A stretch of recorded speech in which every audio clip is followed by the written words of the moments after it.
have the conflict,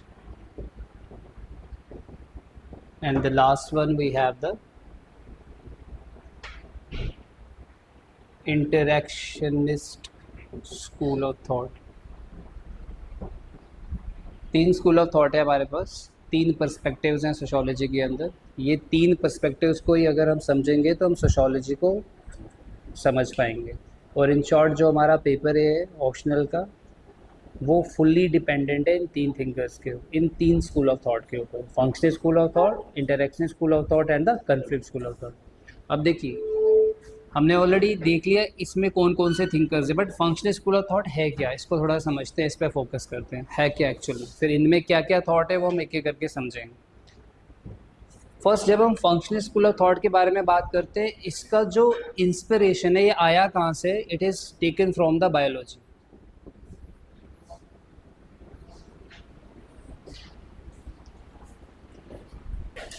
nine 10 तक सबने biology पढ़ी हुई है ना। अब जब हम बायोलॉजी की बात करते हैं, एक कॉन्सेप्ट होता है बायोलॉजी के अंदर जिसे हम कहते हैं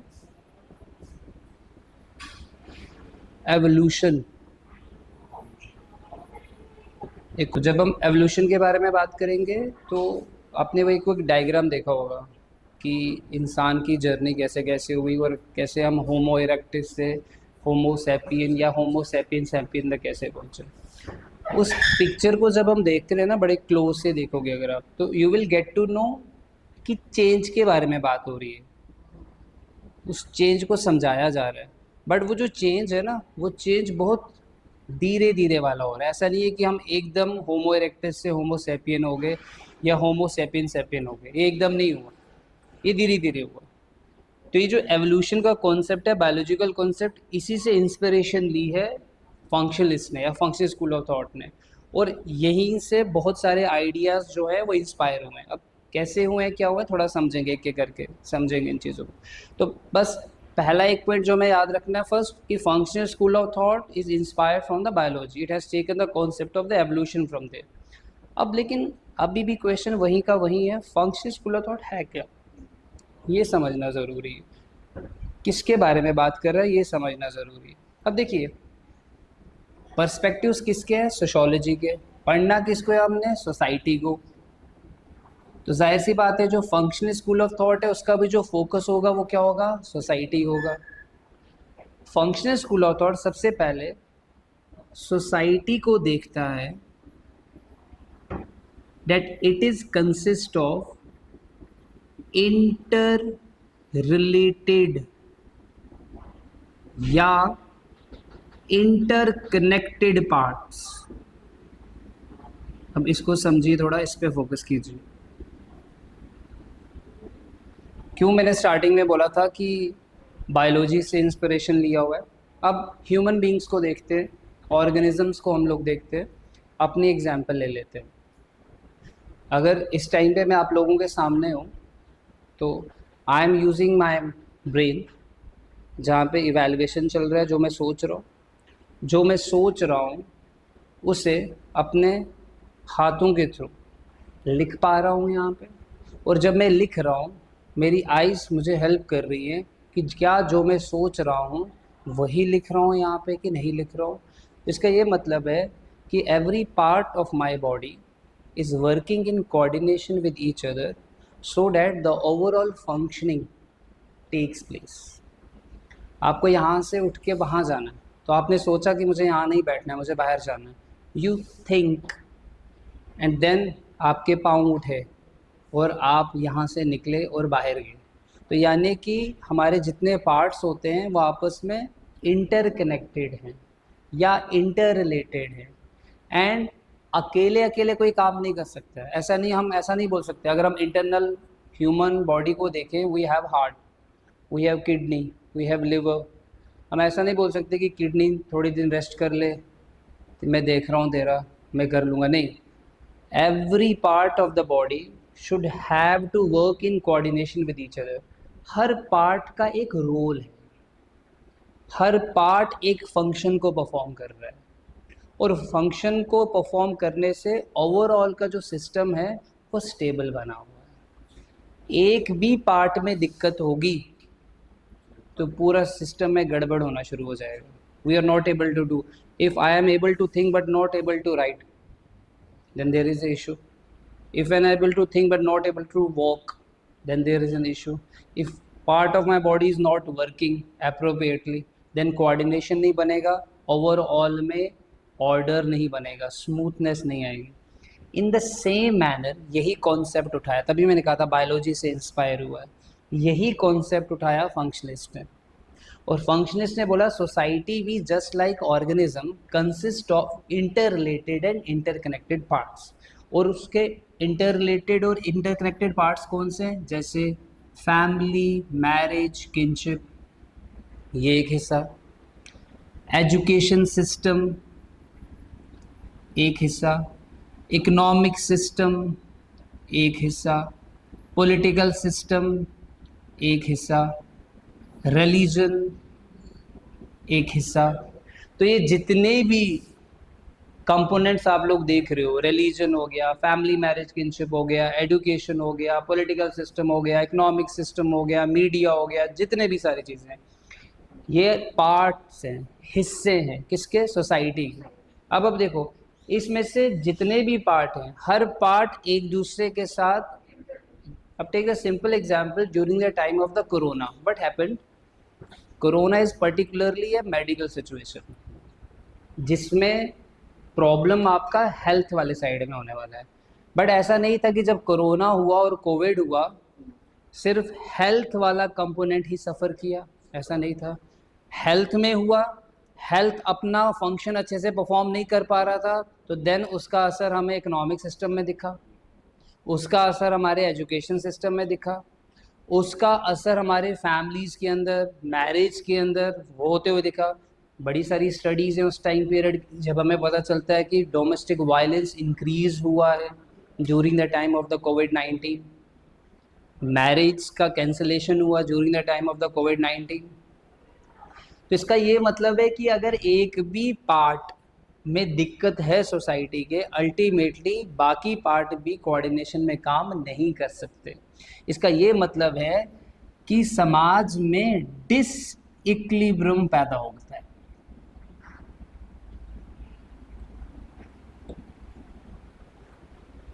तो अगर समाज का इक्विलिब्रियम मेंटेन रखना है तो हर हिस्से को अपना कंट्रीब्यूशन देना पड़ेगा. तो इसलिए सबसे इम्पोर्टेंट पॉइंट फंक्शनिस्ट का क्या है? They see society as a system. Society क्या है? एक सिस्टम है, और एक सिस्टम के बहुत सारे inter related, interconnected components.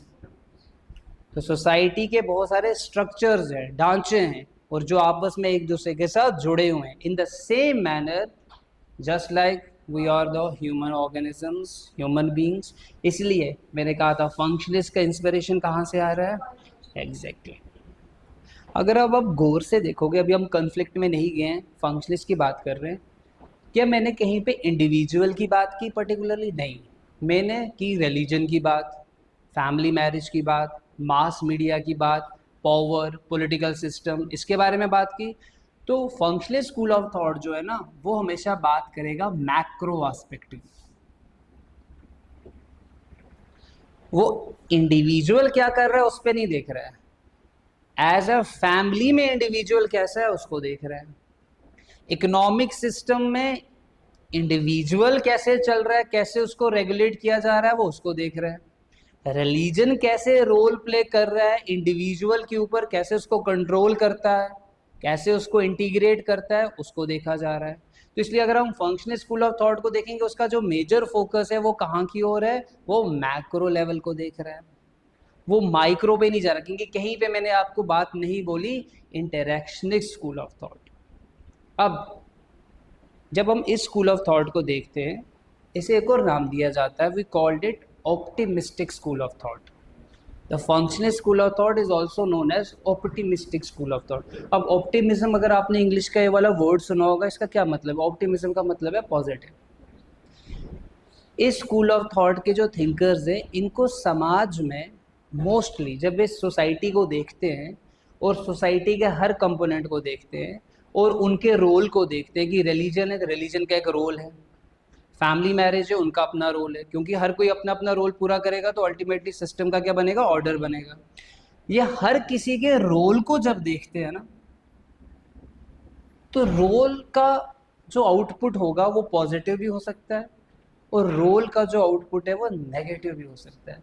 But जो फंक्शनल स्कूल ऑफ थॉट है ना, they always focus on positive side of the society, और ये इनका क्रिटिसिज्म भी बनता है कि ये क्या करते हैं, ये नेगेटिव एस्पेक्ट को नज़रअंदाज कर देते हैं। अब देखो, फैमिली अगर पॉजिटिव है, रिलीजन अगर पॉजिटिव है, इकोनॉमिक सिस्टम अगर पॉजिटिव है, इट इज़ नॉट पॉसिबल कि इसका नेगेटिव साइड नहीं होगा।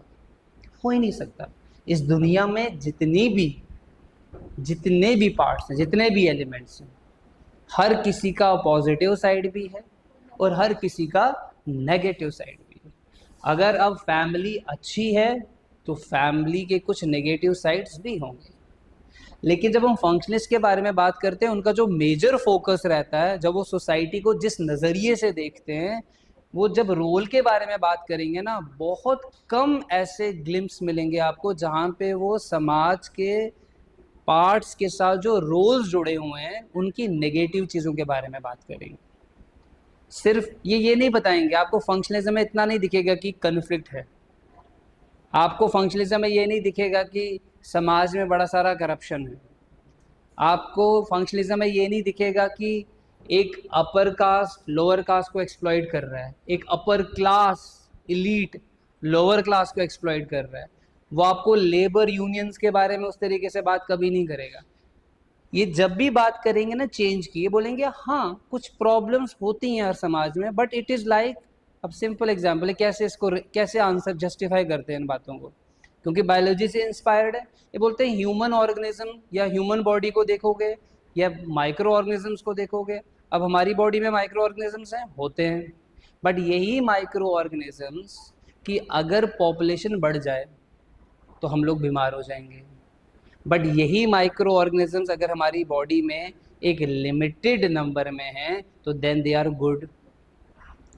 यहाँ पे भी ये बोल रहे हैं, ये बोल रहे हैं कि जब तक ये अपना रोल प्ले कर रहे हैं इट्स ओके, बट कभी कभी क्या होता है, नॉर्मल चीज़ें कुछ समय के बाद एबनॉर्मल में हो सकती हैं, that is natural. Like in the human body micro organisms get converted into abnormal micro organism, तो हम क्या करते हैं उसके लिए, क्या खुद को मार दें कि बॉडी में माइक्रो और पैथोजन हो गया, हम क्या करते हैं लैब में जाएंगे, टेस्ट करवाएंगे, डॉक्टर रिपोर्ट देखेगा, बोलेगा हाँ जी ये हुआ है, क्या देख डॉक्टर ये बोलेगा नहीं पेट काट दो, क्या बोलेगा डॉक्टर, ये लो मेडिसिन, उस मेडिसिन से क्या होगा, द नंबर होगा माइक्रो ऑर्गेनिज्म का वो क्या हो जाएगा, कम हो जाएगा। तो सेम यहाँ पे, if you want to change, कि अगर कुछ एबनॉर्मलिटी डेवलप हो रही है किसी भी सिस्टम की वर्किंग में, तो सिंपल करना, हमें क्या काम करना है, हमें रिफॉर्मेटिव चेंज लाने हैं।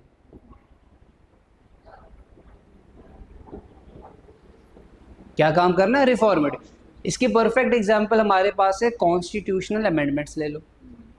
अब 1950 में जब हम लोगों ने अपना कॉन्स्टिट्यूशन को अडॉप्ट किया, तो तब से लेके आज तक हमने क्या अपने कॉन्स्टिट्यूशन को हर बार बदला है कि नया बुक लेके आएंगे हम, नहीं, हमें बाकी स्ट्रक्चर ऐसा रहता है, time to time different provisions को हम अमेंड करते हैं जो जो सोसाइटी की रिक्वायरमेंट होती है। हमने ये नहीं बोला कि नहीं अब हम पूरा कॉन्स्टिट्यूशन बदलने वाले हैं हर बार, ऐसा हमने नहीं किया। सेम चीज़ यहाँ पे, ये बोलते हैं एबनॉर्मलिटी आ सकती है, डैट इज़ नेचुरल, इसमें कोई ज़्यादा सोचने की ज़रूरत नहीं है, थोड़े से रिफॉर्मेटिव स्टेप ले आओ। एजुकेशन सिस्टम अच्छे से काम नहीं कर रहा है तो थोड़े से चेंज ले आओ, इकोनॉमिक सिस्टम में कुछ प्रॉब्लम्स आ रही है तो थोड़े से चेंज ले आओ। यानी कि they always focus on change in structure, इस बात को याद रखना। ये सोशल चेंज के बारे में पहले तो बात ही नहीं करते हैं, अगर करेंगे भी सोशल चेंज के बारे में बात तो बोलेंगे वो चेंज जो धीरे धीरे आएगा, इसलिए चेंज इन स्ट्रक्चर, स्ट्रक्चर वैसे का वैसा रहेगा, उस पूरे स्ट्रक्चर में थोड़ा सा चेंज, पूरा स्ट्रक्चर को चेंज करने की ज़रूरत नहीं है।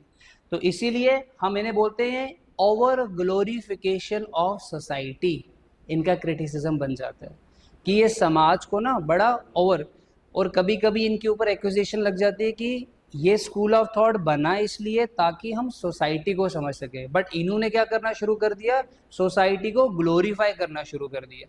एक सोशोलॉजिस्ट का काम सोसाइटी को ग्लोरीफाई करना नहीं है, एक सोशोलॉजिस्ट का काम होता है सोसाइटल फैक्ट्स को समझना और बाहर लेके आना।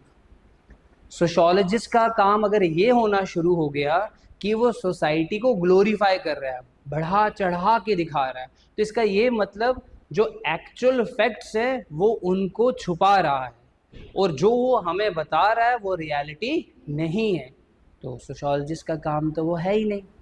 तो फंक्शनलिस्ट एक रास्ता होना चाहिए, ये वो तरीका नहीं होना चाहिए कि जिसके थ्रू हम सोसाइटी को क्या करें, ओवर ग्लोरीफाई करना शुरू कर दें। तो इसीलिए इसे बोला जाता है it is optimistic school of thought. अब क्योंकि ये अर्ली ट्रेंड है सोशोलॉजी के अंदर, स्टार्टिंग पीरियड है सोशोलॉजी के अंदर, इसमें भी लेटर स्टेज में एक चेंज आया, बट वो हम बाद में देखेंगे। वो चेंज लाया सबसे लास्ट वाले थिंकर ने, that is the Robert King Merton.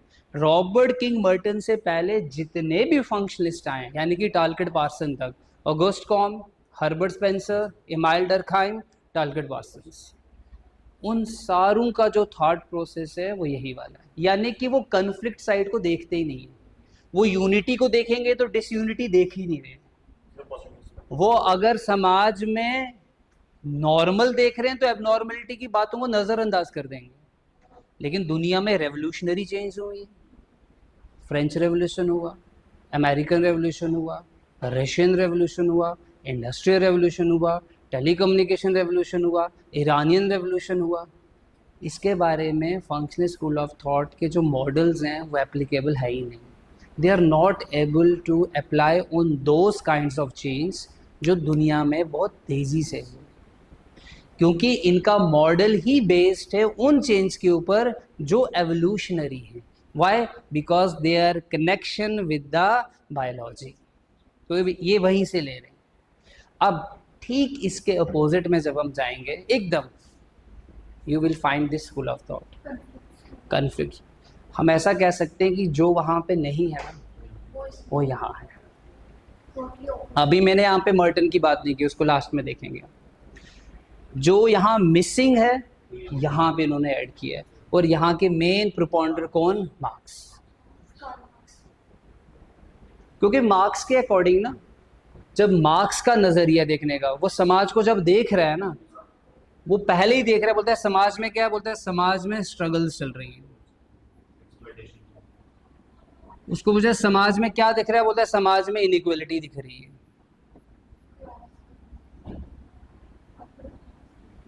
समाज में क्या दिख रहा है, बोलता है जी कन्फ्लिक्ट दिख रहा है। फंक्शनलिस्ट से पूछो, बोलता है कन्फ्लिक्ट नहीं है। डेफिनेट इनइक्वालिटी हो गई तो एक्सप्लॉइटेशन होना है। अब देखो, mark conflict school of thought और फंक्शंस में सिमिलैरिटी भी है। सिमिलैरिटी क्या? दोनों के दोनों मैक्रो हैं। ये भी बात करते हैं कि society is a system, society consist of interrelated parts, interrelated components, but Marx से interrelated components are actually work in coordination, not for a society as a whole. ये बोलते हैं सोसाइटी के लिए हो रहा है सब कुछ, सारे लोगों के लिए हो रहा है, तो इट्स नॉट फॉर एक आदमी, दो आदमी, तीन आदमी, सब के लिए हो रहा है, और इसका अच्छा, इसका जो आउटपुट है वो बेहतर है समाज के लिए।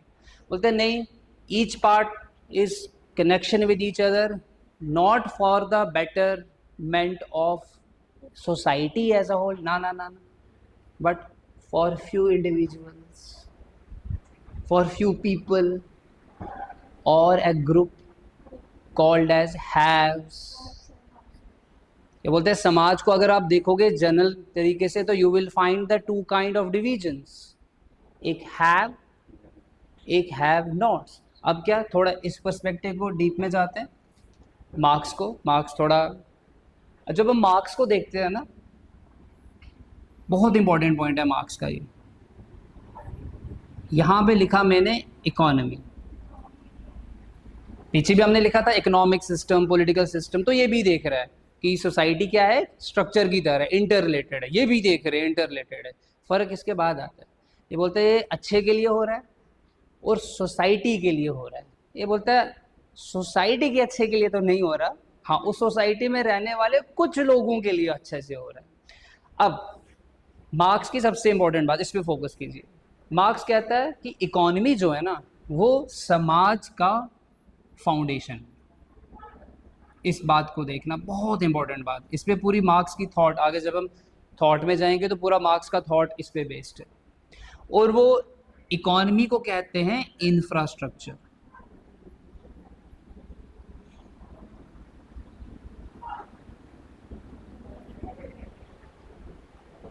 इकोनॉमी क्या है? इंफ्रास्ट्रक्चर। इस पे फोकस कीजिए। अकॉर्डिंग टू कार्ल मार्क्स, इस दुनिया में इंसान ने जो सबसे पहला एक्ट किया वो था economic act. Food, sleep, drink, घर ढूंढा रहने के लिए। बोलते जो फर्स्ट काम है ना इंसान के, first historical act done by the individual on this earth was economic act. बोलते उसके बाद उसने सोचा फैमिली बनाएंगे, उसने फिर सोचा पॉलिटिक्स खेलेंगे, उसने फिर सोचा कल्चर बनेगा, लेकिन सबसे पहला काम जो था वो था इकोनॉमी। खाने को ढूंढा, भूख लगी, प्यास लगी, तो जब खाना बनाया, कुछ क्रिएट किया ना, प्रोडक्शन हुआ, तो मीन्स इकोनॉमी।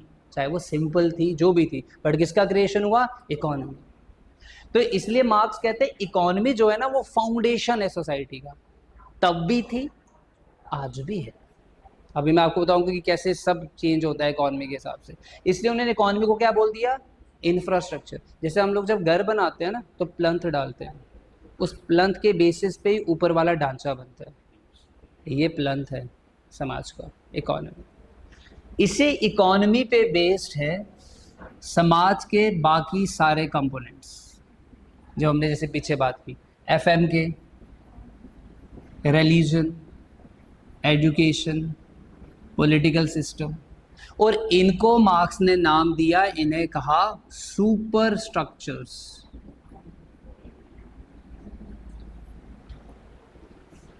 ये क्या हो गए जिसपे बैठे हुए हैं? इंफ्रास्ट्रक्चर। बाकी जितने भी सोसाइटी के बाकी कंपोनेंट्स, उनको क्या नाम दिया? Super structures. According two marks, economy is the bedrock of the society. Economy पे बेस्ड हैं ये सारे सुपर स्ट्रक्चर्स। तो इसका ये मतलब है infrastructure is directly proportional to superstructure. मतलब any change in the infrastructure will automatically change the superstructure. कैसे? एक एग्जाम्पल लेते हैं। इंडिया में अगर हम देखते हैं वैदिक टाइम में, तो आपको जो फैमिलीज मिलेंगी इंडिया में वैदिक टाइम पे, उसे हम कहते हैं दंपति। दंपति का मतलब है हस्बैंड वाइफ। यानी कि अगर हम अर्ली वैदिक पीरियड की बात करें, we have nuclear family setup in India. और इकोनॉमी कैसी थी उस टाइम पे अर्ली वैदिक पीरियड में? पेस्टोरल। पेस्टोरल इकोनॉमी क्या है? थोड़ा बहुत कुछ cultivation and domestication of animals. तो हमारा फैमिली सिस्टम कैसा था? Nuclear family setup. देन जैसे लेटर वैदिक पीरियड आता है, we start doing agriculture on a large scale.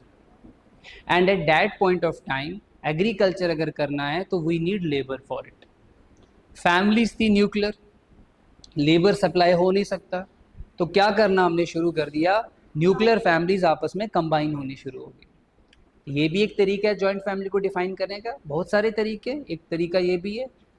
What is a joint family? Is a combination और aggregation of multiple nuclear families.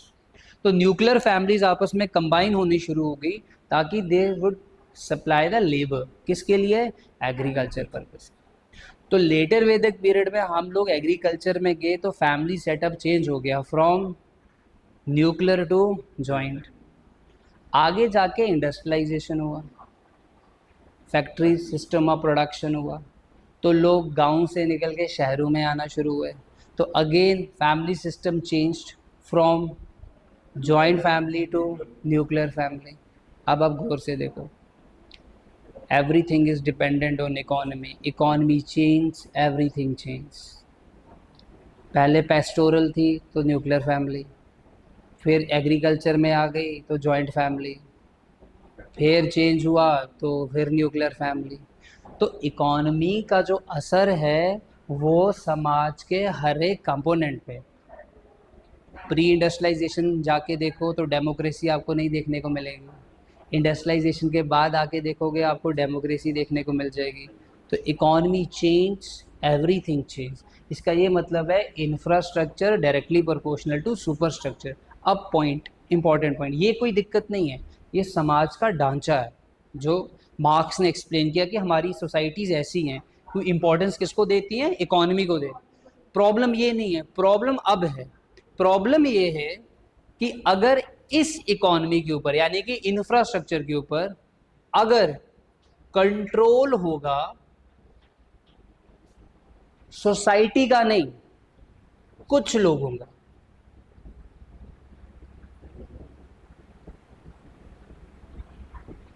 if this infrastructure is controlled by few people, then it is a problem, then it will create problem. How? जैसा infrastructure होगा वो control करेगा किसको? Super structure को। तो those who control the infrastructure, जो लोग infrastructure को कंट्रोल करेंगे तो ऑटोमेटिकली सुपर स्ट्रक्चर उसके अकॉर्डिंग होगा। तो अगर समाज कैसा दिखना चाहिए तो कौन डिसाइड करेगा? Because they are controlling the, इसलिए बोला जाता है इकोनॉमिक एलिट्स जो होते हैं वो सबसे ज़्यादा पावरफुल होते हैं। आने वाले उन्होंने ये तक डिसाइड किया कि 20, 25, 30 साल में आने वाले समाज हमारा कैसा दिखेगा, कैसा दिखना चाहिए। They have already decided. क्यों? Because they are controlling this. और इसके थ्रू ऑटोमेटिकली ये सारी चीज़ें चेंज हो रही हैं। देखो ना, एआई नहीं था, चीज़ें थोड़ी अलग थी। अब आपके इकोनॉमिक सिस्टम में एआई आ गया, आपके ऊपर देख लो चेंज कितना आ चुका है। You have the concept of perplexity, chat GPT. पहले आपके पास ये सब चीज़ें नहीं थी, गूगल था बट ये चीज़ें नहीं थी। आपके ऊपर असर पड़ा, आपके थॉट के ऊपर असर पड़ा, डेफिनेटली पड़ा होगा। तो इसका मतलब जितना यहाँ पे चेंज आता जाएगा ऑटोमेटिकली यहाँ पे चेंज आता जाएगा। यहाँ पे कैसा चेंज आएगा ये कौन डिसाइड कर रहा है? Yes. So when they are controlling the economy, when the ownership is controlled by the few people, ultimately they are controlling the whole society. And there comes the division in the society. Those who are controlling the infrastructure called as haves, and all the people जो यहाँ पे हैं, जो उनके कहने पे काम कर रहे हैं, तो वो क्या बन जाएंगे? Have nots. तो अगर हम मार्क्स की बात सुने ना, इसलिए मार्क्स बोल रहा है सोसाइटी तो है इंटर रिलेटेड, इंटरकनेक्टेड, बट जब तक ये वाला सिस्टम चेंज नहीं होगा तब तक कुछ नहीं होने वाला। अब फंक्शनलिस्ट क्या कहते हैं? रिफॉर्म। फंक्शनलिस्ट क्या कहते हैं? अब ध्यान से देखो, फंक्शनलिस्ट क्या बोल रहे हैं? एजुकेशन सिस्टम में प्रॉब्लम है, रिफॉर्म ले आओ। रिलीजन में प्रॉब्लम है, बोलता है रिफॉर्म ले आओ। पॉलिटिकल सिस्टम में प्रॉब्लम है, रिफॉर्म ले आओ। मार्क्स बोल रहा है ये वाले अगर आप रिफॉर्म लाओगे भी ना, कुछ असर तो होने ही नहीं वाला है। क्यों? क्योंकि एक्चुअल प्रॉब्लम कहाँ पे? एक्चुअल प्रॉब्लम इधर है, एक्चुअल प्रॉब्लम यहाँ पे, फ्यू पीपल। जब तक आप यहां से नहीं हटाओगे यहां तो कुछ भी होने ही नहीं वाला है। क्यों? क्योंकि ये तो सिर्फ दिखावा होगा, आई वॉश। क्योंकि इसका असली रूट कहाँ पे है? हम कहाँ पे चेंज करने की कोशिश कर रहे हैं? ऊपर वाली चीजों में, लेकिन रूट कहाँ है? रूट तो यहाँ है। तो ये तो सिर्फ आई वॉश होगा। तो जब तक स्ट्रक्चरल चेंज नहीं होगा तब तक समाज में इक्वालिटी एस्टैब्लिश नहीं हो सकती। ये पावर स्ट्रगल हमेशा रहेगा, ये कन्फ्लिक्ट हमेशा रहेगा। और अगर उस कन्फ्लिक्ट को आपको हमेशा के लिए समाप्त करना है, ख़त्म करना है, तो आपको काम करना पड़ेगा यहाँ पे। Economy should not be communism, पढ़ेंगे आगे हम लोग। What is a communism? Class less society, each for all and all for each. Everyone will work according to its ability, but they get according to their need. सब अपनी ability के हिसाब से काम करेंगे और उन्हें किससे मिलेगा? अपनी नीड के हिसाब से। क्लासलेस का क्या मतलब है? सोसाइटी में इकोनॉमी का ओनर कोई एक बंदा, दो बंदा या एक ग्रुप नहीं है। पूरी सोसाइटी जो है वो क्या है, इसलिए कम्युनिज्म वर्ड ही निकला कम्युनिटी से। तो ये कम्युनिटी ओनरशिप है रादर देन किसी पर्टिकुलर एक दो तीन चार इंडिविजुअल। मार्क्स का कहना है कि जो रिसोर्सेज है ना, ये नेचुरल रिसोर्सेज है, इनके ऊपर हर किसी का हक है। तो कैसे कुछ लोग जो हैं वो इनको ओन करने लग जाते हैं और वो डिसाइड करेंगे कि किसको कितना देना चाहिए और किसको कितना नहीं देना चाहिए। और यहीं पे कॉन्सेप्ट आता है जिसको सबसे ज़्यादा क्रिटिसाइज़ किया कार्ल मार्क्स ने, that is a capitalistic mode of production. बोलता है कुछ लोगों ने यहाँ कंट्रोल किया है and no they are deciding कि किसे कितना प्रोवाइड करना और कितना नहीं करना है। How this is possible when everyone is equal, या everyone enjoys the equal access to the natural resources. ये सिस्टम कैसे उस चीज़ को रोक सकता है? तो इसलिए यहाँ पे चेंज करने से कुछ नहीं होने वाला, हमें चाहिए स्ट्रक्चरल। इसलिए Karl Marx functional school of thought की जब बात होगी ना, वो रिफॉर्मेटिव चेंज को तो मानेगा नहीं, एक्सेप्ट ही नहीं करेगा। इसलिए वो हमेशा चाहेगा जो चेंज आनी चाहिए ना, वो आनी चाहिए रेवोल्यूशनरी चेंज। इसलिए कार्ल मार्क्स रेवोल्यूशन की बात करते हैं। जब वो रेवोल्यूशन तभी आएगी जिन लोगों के ऊपर एक्सप्लॉइटेशन हो रहा है, जब तक वो यूनाइटेड नहीं हो जाएंगे। क्योंकि अगर आप एक्सप्लॉइट हो रहे हो बट आपको यही नहीं पता कि आप एक्सप्लॉइट हो रहे हो, there are two things, you are getting exploited but you are awared that you are being exploited. तो अगर आपकी अवेयरनेस ही नहीं है, कॉन्शियसनेस ही नहीं है किसको लेके, एक्सप्लॉइटेशन को लेके, तो आप कभी भी यूनाइटेड नहीं हो सकते हो। और जब तक यूनाइटेड नहीं होंगे समाज में कभी भी चेंज आने वाला नहीं है। यहाँ पे थोड़ी बहुत लॉलीपॉप्स दे दी जाती हैं और हमें लगता है कि ठीक तो है सब कुछ। मार्क्स के अकॉर्डिंग, बड़ा इंपॉर्टेंट पॉइंट है, मार्क्स के अकॉर्डिंग जो मेजॉरिटी ऑफ पॉपुलेशन है, हैव नॉट्स, उनको ऐसा लगता है because they are not aware, उन्हें ऐसा लगता है कि ये जो समाज का जो स्ट्रक्चर है ना, ये नेचुरल है, ये ऐसा ही है और ऐसा ही होना चाहिए। मार्क्स बोलता है ये नेचुरल नहीं है, ये सोशल है, इट इज़ बीइंग क्रिएटेड और इसे चेंज किया जा सकता है। ये किसी डिवाइन पावर ने नहीं बनाया हुआ, ये इंसानों ने अपने को फ़ायदा पहुंचाने के लिए बनाया हुआ है। इसलिए अब आपको ये समझना है कि मार्क्स जब चेंज की बात कर रहा है वो कहाँ पे चेंज की बात कर रहा है, पूरे स्ट्रक्चर को हिट करो। इसलिए वहाँ पे जो चेंज की बात होगी वो स्ट्रक्चरल चेंज की बात है। इसलिए वो तभी होगी जब कुछ लोग यूनाइटेड हो जाएंगे और वो हैव के अगेंस्ट में जाएंगे, तो कन्फ्लिक्ट होगा and result will be a change. इसलिए मार्क्स के लिए conflict is necessary, without conflict there is no change. Conflict is ubiquitous, conflict is inevitable, conflict होना ही होना है, बस इतना फर्क है। डिले हो सकता है क्योंकि लोगों में अवेयरनेस नहीं है, लेकिन एक टाइम ऐसा आएगा जब सैचुरेशन पॉइंट होगा, अवेयरनेस आएगा, यूनिफिकेशन होगा लोगों का, and there comes the change. Change आएगा, आज भी आना है, कल भी आना है। मार्क्स ने अपनी राइटिंग्स में ऐसा लिखा, and there will be a rise of communism. और वो इतना ये भी बोलते ये जो लोग हैं ना कैपिटलिस्ट, बोलते मुझे कैपिटलिस्ट से कोई प्रॉब्लम नहीं है, मुझे कैपिटलिज्म से प्रॉब्लम। बोले कैपिटलिस्ट भी इंसान है और वो भी फेक कॉन्शियसनेस में जी रहे हैं, क्योंकि कैपिटलिस्टिक सिस्टम जो है वो भी उनसे कुछ ऐसा करवा रहा है जो उनको भी समझ में नहीं आ रहा है।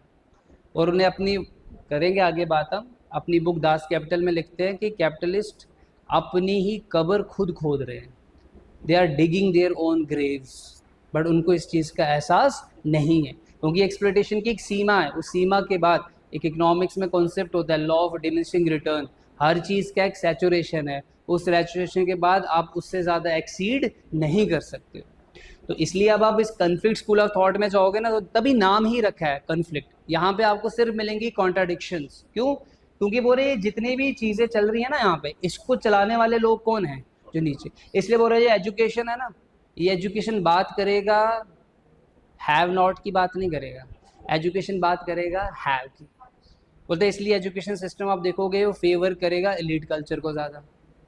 कहीं ना कहीं हमारे यहाँ पे भी एग्जाम्पल, आज यूपीएससी के एग्ज़ाम देख लो, जब सी सेट में कंप्रहेंशन होता है और यूपी बेल्ट के जो बच्चा है, बिहार में जो बच्चा है, जो हिंदी बेल्ट वाला बच्चा है, वो जब ट्रांसलेशन होता है English comprehension into the Hindi, वो बहुत दिक्कत होता है उन लोगों को करने के लिए। बड़ा इशू भी हुआ दिल्ली में, सुना होगा आपने, बड़ा प्रोटेस्ट हुआ बच्चों के द्वारा। तो कहीं ना कहीं मार्क्स की वाली बात कि एजुकेशन की अगर आप पॉलिसीज़ देखोगे, समझोगे, तो वो किसको फेवर कर रहा है? वो एलीट कल्चर को फेवर कर रहा है।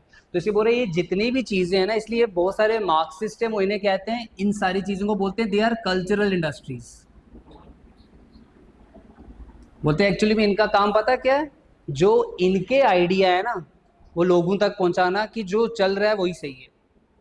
तो इसलिए अगर आपको ऐसा लगता है ना कि जो आप सोच रहे हो वो आप सोच रहे हो, जो आप कर रहे हो वो आप कर रहे हो, तो आप बिल्कुल गलत सोच रहे हो। क्योंकि आपको क्या सोचना है ना वो यहाँ से डिसाइड होता है। आप न्यूज़पेपर पढ़ लिया, आपको एक आर्टिकल मिल गया, then start thinking in this way. आप घर गए, आपने कोई न्यूज़ सुन ली, कौन सी न्यूज़ चलानी है, एजुकेशन सिस्टम में क्या करना है,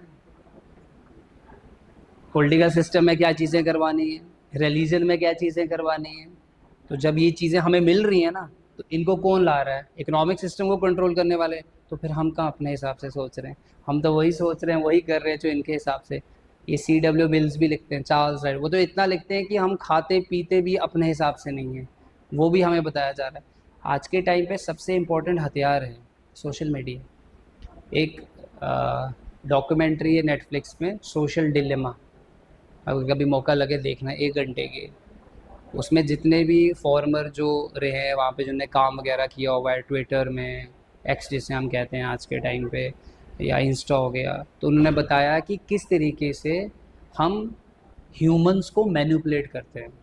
बोलते हैं ह्यूमन हिस्ट्री का इससे बड़ा इन्वेंशन नहीं है आज तक, जिससे हम आराम से पब्लिक ओपिनियन को रिशेप किया जा सकता है। आप घर गए, बाहर बैठे, आपने रील्स खोल ली, आप रील्स देख रहे हो, आप कैसी रील्स को कंज्यूम करते हो, AI बैठा हुआ है, फिर वो आपको वैसा ही कंटेंट देगा। तो आप क्या सोचोगे वो यहाँ से डिसाइड होगा। तो जब आप उन चीज़ों को देखोगे, आप लगे हाँ, तो आप रील से सोच रहे हो। अब वो रील्स को बनाने वाले लोग कौन हैं, उनका कंटेंट कहाँ से आ रहा है, कभी ये चीज़ें सोची? ये कौन डिसाइड कर रहा है? कभी ना अपने मोबाइल में अगर आपका फेसबुक वगैरह ना 10-12 दिन नहीं चलाओ, देखना क्या होगा, थोड़ी टाइम के बाद ना आपको नोटिफिकेशन आएगा, हे बड़ी लॉन्ग टाइम ये हो चुका है, फेसबुक में मैसेज आते हैं। कौन कर रहा है?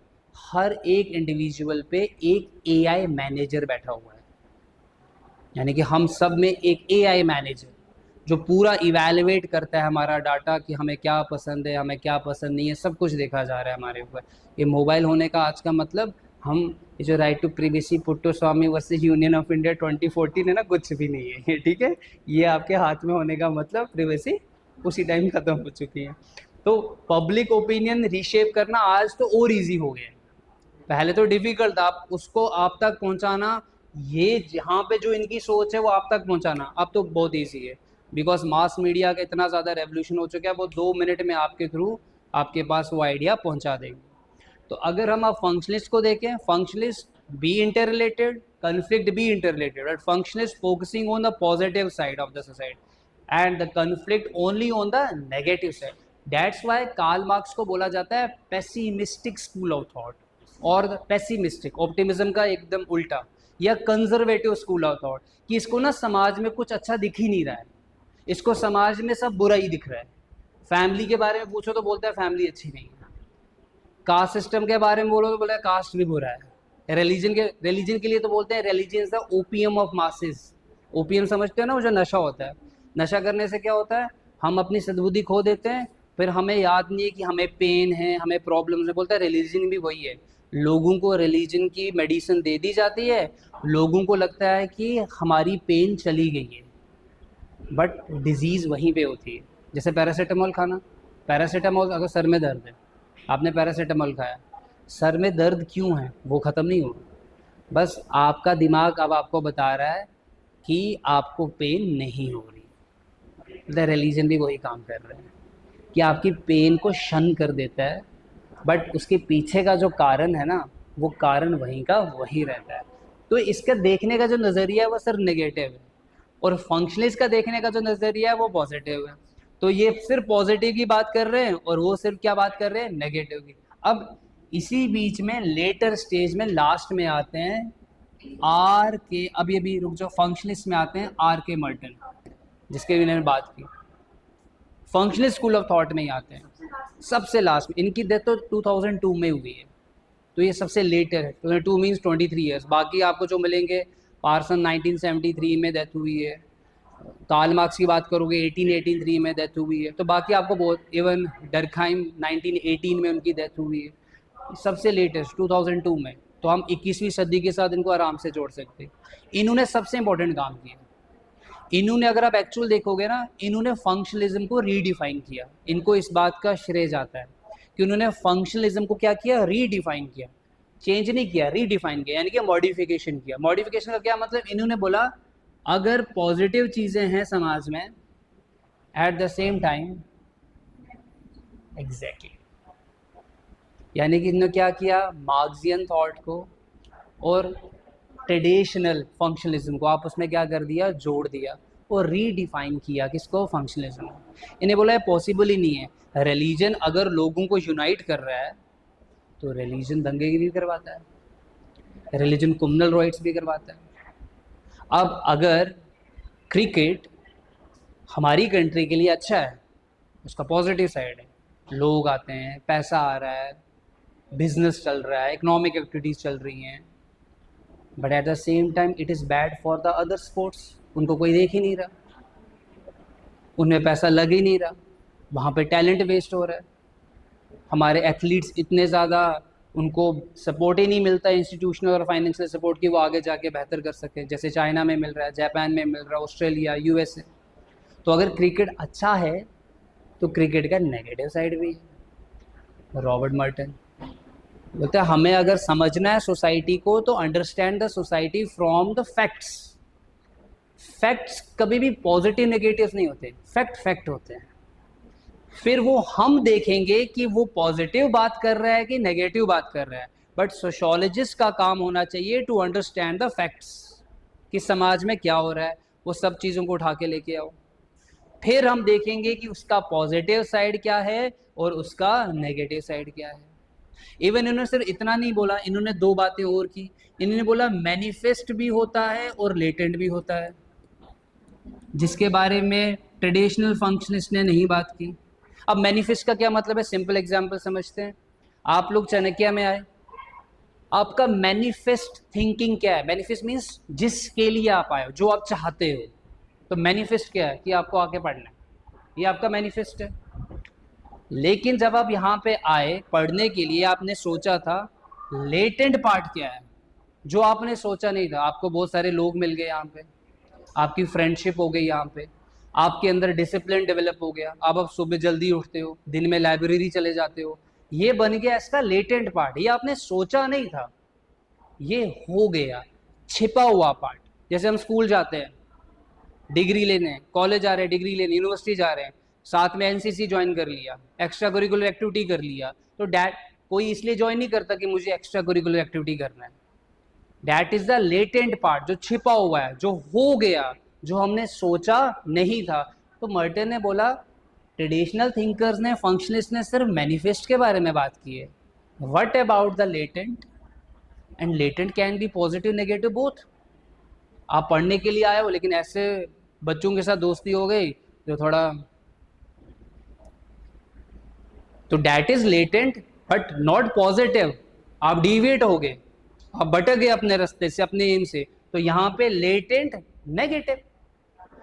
तो बोल रहे इतने बड़े एरिया को फंक्शनलिस्ट ने छोड़ दिया और फंक्शनलिस्ट बोल रहे हैं कि हम सोसाइटी को पढ़ रहे हैं, ना नेगेटिव की बात कर रहे हैं ना लेटेंट की बात कर रहे हैं। तो अगर इतना बड़ा एरिया डायमेंशन छोड़ दिया आपने, तो फंक्शनलिज्म में पढ़ गया रहे हो फिर आप।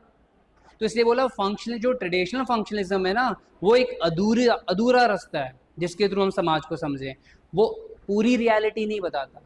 इसलिए अगर आपको समाज को समझने की कोशिश करनी है तो हर एंगल से समझो, उसका पॉजिटिव क्या है, उसका नेगेटिव क्या है। और एक ही चीज़ किसी के लिए पॉजिटिव है, एक ही चीज़ किसी के लिए नेगेटिव है। समझ लो आप लोग एग्जाम के लिए रेडी हो, आपका एग्जाम होने वाला है केएस का नवंबर में, यू पीपल आर रेडी, और आप बोल रहे हो कि नवंबर में बस प्रीलिम्स हो जाए हम दे दें। और समझ लो आपका एक फ्रेंड है, वो बोलते हैं यार 2 महीने मिल जाते तो अच्छा होता, बट आप बोल रहे नहीं नहीं बस मेरी तो प्रिपरेशन 8-9 महीने से चल रही है, मैं बेस्ट टाइम पे हूँ अपने। लेकिन कुछ दिनों के बाद नोटिफिकेशन आया, प्रीलिम्स एग्ज़ाम पोस्टपोन। अब आप खुश हो इस बात को लेके? नहीं। लेकिन आपका फ्रेंड खुश है? एक ही बात है, एक ही बात पे दो दो अलग अलग व्यू पॉइंट्स। वो इसी बात को लेके खुश है और आप उसी बात को लेके नाराज़ हो। तो जो एक चीज़ किसी के लिए बुरी बनी वही चीज़ दूसरे के लिए अच्छी है। तो आपको ये देखना पड़ेगा ना कि किसके लिए अच्छा और किसके लिए बुरा। You have to balance it. Government कोई पॉलिसी लेके आई, गवर्नमेंट कोई बजट लेके आया, अब कुछ दिनों पहले GST, rationalisation of the GST takes place. अब हम बोल रहे हैं कि ये अच्छा है, सबके लिए अच्छा नहीं हो सकता। 350 सीसी के ऊपर की जो बाइक्स हैं उनमें 31% से 40% होने वाला है। अब सोचो जिन्होंने प्लान बनाया था कि भाई हम कोई 350 से ऊपर वाली बाइक ले लेंगे, उनको तो extra 20,000 25,000 depending on the value and the base value of the bike. तो उनके लिए तो ये वाली चीज़ अच्छी नहीं हुई। उनको क्या करना है कि बाकी चीज़ें सस्ती हो गई, उनको जो खरीदना था उनके लिए तो बुरा हो गया। तो अब कैसे कह सकते हो कि रैशनलाइजेशन ऑफ चीज? तो बोल रहे आपको बैलेंस करना पड़ेगा कि किसके लिए अच्छा है और किसके लिए बुरा। इसका नेट बैलेंस होना बहुत ज़्यादा ज़रूरी है। ये ऐड किया पॉइंट कि इन्होंने रॉबर्ट किंगमर्ट, इसलिए हम बोलते हैं रॉबर्ट किंगमर्टन को इस बात का क्रेडिट जाता है कि he redefined functionalism. And how we redefined functionalism?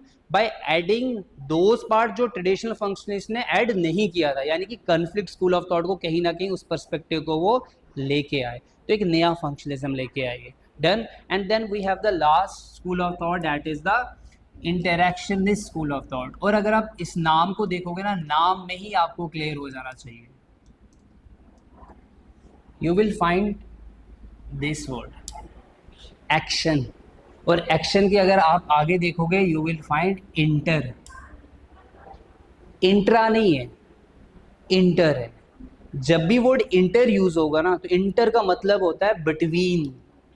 Intra अगर होता तो विद इन। तो इसका मतलब है इंटर और एक्शन के बारे में बात हो रही है, यानी कि एक्शन एट लीस्ट 2 लोग तो होने चाहिए, क्योंकि नाम क्या लिखा हुआ है? Inter action. अगर अब आप फोकस करोगे कॉन्फ्लिक्ट स्कूल ऑफ थॉट और फंक्शनल स्कूल ऑफ थॉट, दोनों का फोकस मैक्रो है। पहली बार आप देखोगे कि इंडिविजुअल की बात कहीं पे हो रही है। तो इसीलिए जब हम इंटरैक्शनल स्कूल ऑफ थॉट को देखेंगे ना, तो इसका जो फोकस है वो है माइक्रो, क्योंकि किसको देख रहा है? इंडिविजुअल को। और इंडिविजुअल क्या कर रहे हैं? इंडिविजुअल एक्शंस को परफॉर्म कर रहे हैं। एटलीस्ट 2 लोग तो होने चाहिए। इसका ये मतलब है जब से मैं इस क्लास में आया हूं, इंटरैक्शनल स्कूल ऑफ थॉट के हिसाब से मैं एक्शन कर रहा हूं, क्योंकि मैं बोल रहा हूं, आप सुन रहे हो, आप समझ रहे हो, आप वहां से रिप्लाई कर रहे हो, फिर मैं यहां से बोल रहा हूं, तो क्या हो रहा है? सोशल एक्शंस हो रहे हैं, इंटरैक्शंस हो रहे हैं। और मिनिमम कितने लोग चाहिए? 2 लोग चाहिए। अब इसमें एक बड़ा इंपॉर्टेंट थॉट है। अब क्या इंपॉर्टेंट थॉट है? जैसे इस एग्जाम्पल को लेते हैं, जैसे पेन है मेरे हाथ में, ठीक है, इस पेन को मैं आपको देता हूँ, कैच लो, ठीक। मैंने इनको क्यों दिया ये? वाई? कोई बता सकता है मैंने इन्हें पेन कैच करने के लिए क्यों दिया? क्या इसका कोई आंसर दे सकता है? वाई? अटेम्प्ट ट्राई करो, क्यों दिया मैंने को ये कैच लो? कैचिंग है, ठीक है। आप क्या, ठीक है, आप क्या सोच रहे हो? ठीक है, मैं चाहता था कि ये कैच करें।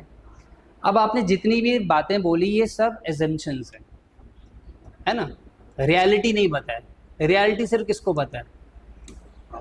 जिसने एक्शन को परफॉर्म किया। Important point, action is physical but it's understanding is subjective. 2 लोग या 2 से ज़्यादा लोग एक्शन परफॉर्म कर रहे हैं, वो सबको दिख रहा है होते हुए। मैंने पेन उठा के आपको दिया, ये सब ने देखा। मैं आपसे बात कर रहा हूँ, ये सब ने देखा। लेकिन इस बात के पीछे का कारण क्या है, मोटिव क्या है, मीनिंग क्या है, इसको समझना उतना आसान नहीं है जितना एक्शन को देखना। इसलिए मैंने कहा action is physical but it's understanding is subjective. इसे हम कहते हैं subjective perception of objective reality. Subjective perception means inner hidden, किसकी? ऑब्जेक्टिव रियलिटी, जो सबको दिख रही है। तो इंटरैक्शनिस्ट स्कूल ऑफ थॉट का मेजर पर्पस पता क्या है? इन एक्शंस के पीछे के जो मीनिंग्स हैं उनको ढूंढना। अगर आप उन मीनिंग्स को ढूंढोगे तो आप उन पर्पस को ढूंढोगे। अगर आप उन पर्पस को समझोगे तो आप पूरे ह्यूमन बिहेवियर, समाज में ऐसा बिहेव क्यों कर रहा है, सोशल एक्शन क्यों हो रहा है, वो आप समझ लोगे। तो जब आप माइक्रो को समझोगे ना इनके हिसाब से, माइक्रो से आप कहाँ की ओर जा सकते हो? मैक्रो की ओर, आराम से। बट आपका मेजर फोकस क्या होना चाहिए? Meanings behind every action. वहां पे भी नहीं था इंडिविजुअल के बारे में बात, फंक्शनलिस्ट में भी नहीं था इंडिविजुअल के बारे में बात। पहली बार अगर हमने इंडिविजुअल के बारे में बात की, वो कहाँ पे की? इंटरैक्शंस को। तो जैसे मीनिंग्स वैसे एक्शंस, और हर इंसान मल्टीपल मीनिंग्स देता है। आप अभी यहाँ पे हो तो आपके एक्शंस के पीछे अलग मीनिंग्स, बाहर जाओगे अलग मीनिंग्स। जैसा मीनिंग वैसा सोशल एक्शन। अब जब भी हम बात करते हैं ना सोशल एक्शन की, दो लोग इंटरेक्ट कर रहे हैं, इंटरेक्शन का ये मतलब नहीं है कि वो सिर्फ बात कर रहे हैं। आपने मुझे कुछ बोला, मैंने बात नहीं की, आप मतलब समझ गए, रुक जाओ। आपका फ्रेंड बाहर है, आपने उसको बुलाया, आपने इशारा कर दिया उसको, या आपने उसको बोल दिया ऐसे चले जाओ, इससे इंटरेक्शन हुआ, इससे भी इंटरेक्शन हुआ। यानी कि it's not necessary we are using only oratory, no, हम बहुत सारे सिंबल्स, साइंस, जेस्चर्स के थ्रू भी एक्शन को परफॉर्म कर सकते। एनसीसी की कैडेट, उनका लीडर विसल, वो समझ रहे हैं कि क्या बोल रहा है हमारा कमांडर इस टाइम पे, तो वहाँ पे ज़रूरी नहीं है कि हमें बात करनी है। तो इससे एक चीज़ समझ में आ रही है कि it is not only necessary जब मैं वर्बली कुछ बोलूँगा तभी एक्शन होगा, नॉन वर्बल भी सोशल इंटरेक्शन में आता है। That's why this school of thought is also known as symbolic interactionism. क्योंकि दायरा जो है ना वो सिर्फ लिमिटेड नहीं है वर्बल चीज़ों तक, नॉन वर्बल चीज़ें भी इसके बारे में आपको समझा सकती हैं। इवन लोग खड़े हैं प्ले कार्ड्स लेके प्रोटेस्ट करें, they are not saying anything but placards में अपना मैसेज लिखा हुआ है, they are conveying their message to the concerned authority. तो इंटरेक्शन इज टेकिंग प्लेस। वो समझ रहे हैं कि सामने वाले लोग क्यों आए, बोलने की ज़रूरत ही नहीं पड़ रही, वो शांति से अपना। कुछ लोग प्रोटेस्ट करते, देखा होगा मैच कभी चलता है, क्रिकेट मैच, एक टाइम मैच हुआ था शायद पुलवामा हुआ था, तब धोनी खेल रहा था, तो उन्होंने अपने बैंड्स लगाए थे और कैप्स लगाए थे उस टाइम पे आर्मी का, तो कुछ बोला ही नहीं, लेकिन उन चीज़ों से बता दिया कि भाई हम क्या कर रहे हैं। It's also a part of the symbolic interactionism. तो इट इज़ नॉट नेसेसरी कि वर्बली बोलना है, हम नॉन वर्बल तरीकों से भी इसको मेंशन कर सकते हैं। That's why this is called as the symbolic interactionism.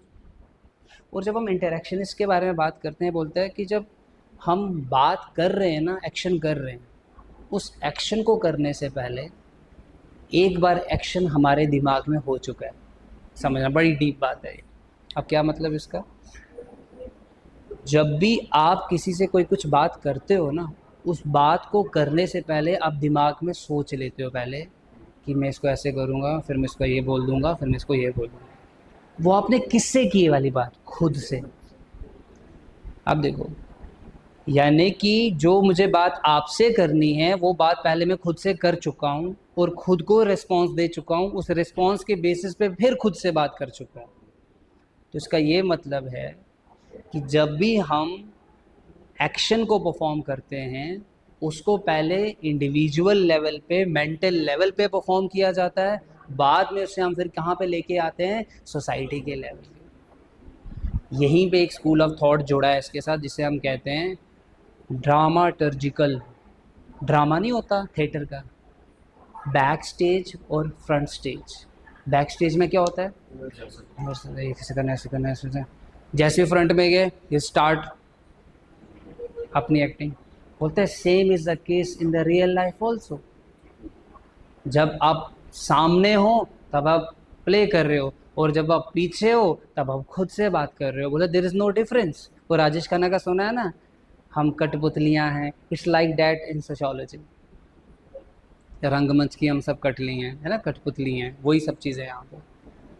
कि ड्रामा की तरह एक सिस्टम चल रहा है जिसमें हर इंसान एक्टर है और सामने वाला जिस पे मैं कर रहा हूँ वो ऑल्टर है। मैं कुछ बोल रहा हूँ, आप सुन रहे हो, तो मैं एक्टर, आप ऑल्टर। फिर आपने मुझसे क्वेश्चन पूछा तो आप एक्टर, मैं ऑल्टर। ये चीज़ें चल रही हैं, और ये चीज़ें चल रही हैं, और इसी से इवॉल्व होते हैं हम इससे सीखते हैं कि किसका क्या रोल है और किसका क्या रोल नहीं है। अब सिंपल एग्जांपल, बच्चा पैदा हुआ, 1-2 साल, 2.5 साल के बाद वो अपने फैमिली को देखता है, पेरेंट्स को देखता है, और उनके रोल्स को अडॉप्ट करता है और उनके रोल को प्ले करना शुरू करता है। This is called as role taking and role playing. क्या कर रहा है, एक्ट कर रहा है, सोशल एक्शन। धीरे धीरे जब वो स्कूल जाता है तो उसको लगता है भाई इतने ही लोग नहीं, बहुत सारे, दुनिया बहुत बड़ी है। तो वो जिन जिन को देखता है फिर उनके रोल को अडॉप्ट करना शुरू कर देता है। जितने लोगों के वो रोल को अडॉप्ट करता है और उन्हें फिर प्ले करता है, यहाँ से क्रिएशन होता है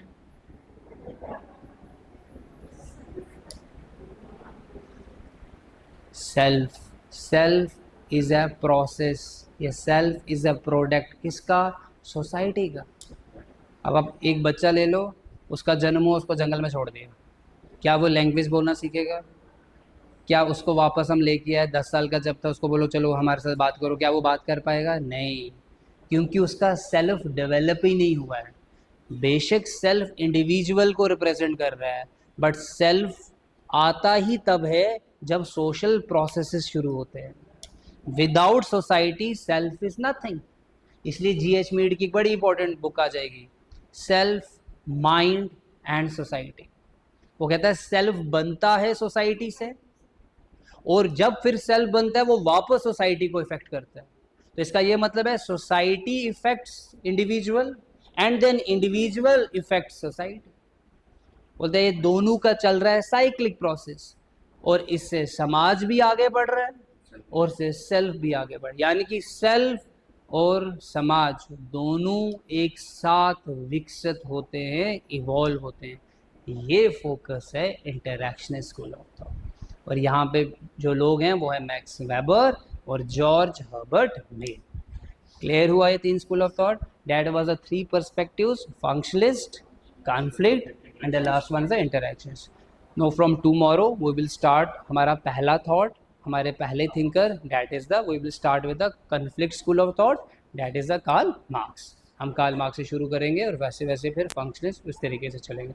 किसी को कोई डाउट है तो वो बात कर सकता है, आगे पूछ सकता है। तब तक के लिए टाटा बाय बाय, एंजॉय।